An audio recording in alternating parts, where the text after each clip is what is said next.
had an opportunity to watch Savage Night for Krypton Season 1. Stop listening now, man. Just one. Here we go. I'm not going to edit this, man. I'm just going to keep it going, man, because I just have a lot of stuff going on, man. But real quick, this episode aired on May 9th, okay? That was just yesterday. Today's Thursday, obviously, on the 10th of May. You know, we're getting close to Mother's Day, so make sure that you guys get out there and, you know, do your Mother's Day things, you know, and, you know, support the one that brought you into this world. You know, even if your relationship is ruined, just try something. Anyway, I got to give this episode, man, a rating, man, of 9 out of 10 stars. I thought it was one of the most exciting episodes. I'm not going to spoil too much, and the reason why is because it was just too good, man. I think that you have to watch this one. You have to enjoy this one, all right? I'm going to give you 4 different things, okay? And I didn't even write any notes for this one, okay? But 4 things that I really, really enjoyed. Number 1, the beta beam, beta zine, whatever the hell it was called. I think it was called beta beam. We got to actually see, or Zeta Beam, I think that's what it is. We got to actually see Strange actually use it, okay? So he's able to teleport to some strange location. We don't really know, but it kind of feels like he's on a space station. This is just my, obviously, opinion, but it feels like he's on the Justice League space station in space, okay?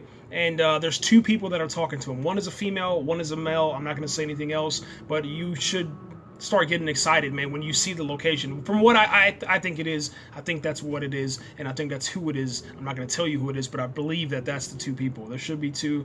They are Justice League members, and yeah, I think that's what they were, man. You got to see General Zod take his true form and also get a backstory from Man of Steel.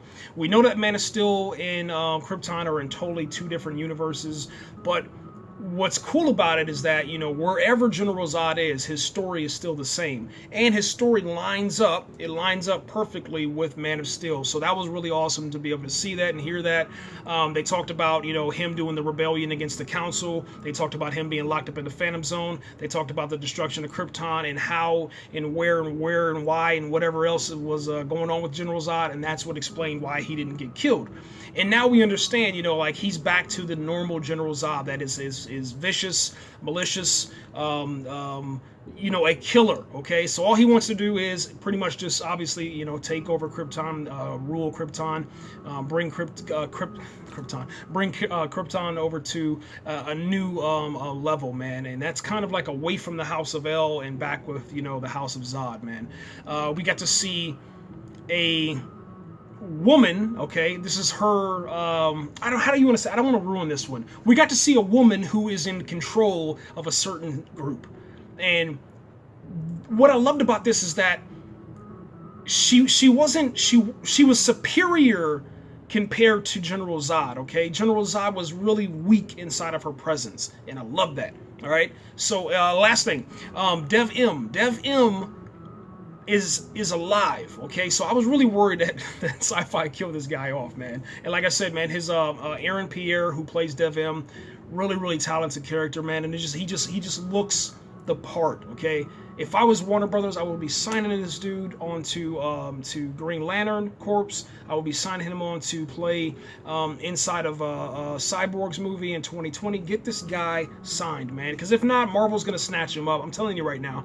I can see Marvel already working on it, man. They'll probably put him inside of, like, I don't know, Avengers 4 or 5 or 6, man. The dude is his screen presence is just, it's crazy, okay? So you got to get this guy, man. And if Marvel doesn't snatch him up, then I'm pretty sure The Rock will and put him in one of his movies, man, because that's just I'm telling you, man, I can see talent, I know talent, and that dude is very talented, man. But he got his arm shot off by the love of his life, and then they went back out into the snow, and they found out that he wasn't dead. Obviously, he wasn't dead because he still had the red shard inside of him, so it kept him alive. Brainiac kept him alive. So they pretty much, they go in, they try to overthrow Brainiac. They want to defeat him. What I really thought was fascinating is that they killed Brainiac, they pushed him into the Genesis chamber, and we don't see anything else from him. But he does return, and then he turns the little girl into a bomb, and that's all we know about, and that's all we hear about the situation, man. But when you go into the Genesis Chamber was creation for Kryptonians, man. You know, like a DNA place, a baby chamber, whatever you want to call it. The Genesis Chamber was like all the knowledge, the races, the people, everything, you know. And that's obviously according to Man of Steel. So I'm wondering if when he went down in there, did he find, you know, something to do with Kal-El? Did he find something to do with somebody else that's of importance, you know, in Krypton, man? Because he came out a little bit different, man. So anyway, let's see what else. Strange is a bad guy, or he could be a good guy. But at the end of the episode, when he was, you know, obviously the previous episode, he was just kind of like, you know, didn't really want to make a decision whether he was going to be a good guy or bad guy.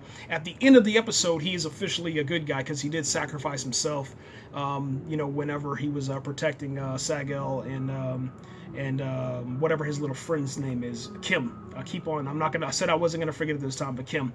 So the little girl died. Kim and Seg-El were saved along with Primus.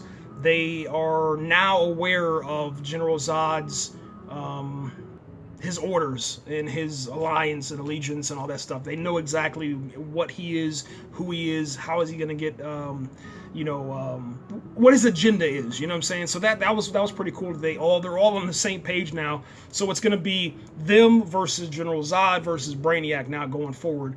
And we still don't have an update on who the next villain that's coming in. Obviously, I think it's going to be Brainiac, the real Brainiac. I think we'll actually get him on this next episode, man. So that's pretty much it, guys. We're out of here. Let me talk about real quick the next couple of episodes. May 16th, you know, next week we have Hope. And then May 23rd is the Phantom Zone. So this is gonna be interesting, man. I'm wondering if they're going to put General Zod into the Phantom Zone in order to save what's going on inside of their civilization and stuff, or is the Phantom Zone going to be opened up because of Brainiac, man? Who knows, man? I really don't know what's going on right now, but I love Krypton, man. I think it's such a great episode and a great series, and they're doing a really good job, man. Really, really good job on Sci-Fi, and I hope they continue and keep it up.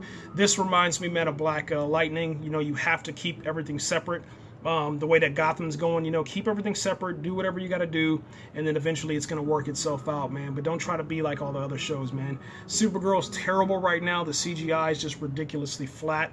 It's just annoying, man. You can't sit up there, man, and have a fake. No, we're not going to get into it. I'm not going to, because I'll sit up here and rant all day. Same thing with the Flash. All of them are just really, really bad right now. So I'm glad that Sci-Fi is sticking with Krypton and they're doing their own thing. That's it, guys. We're out of here. I'll come back with a longer episode next week. I just got so much going on right now. But that's it. Comment, all that good stuff. We're out of here. America!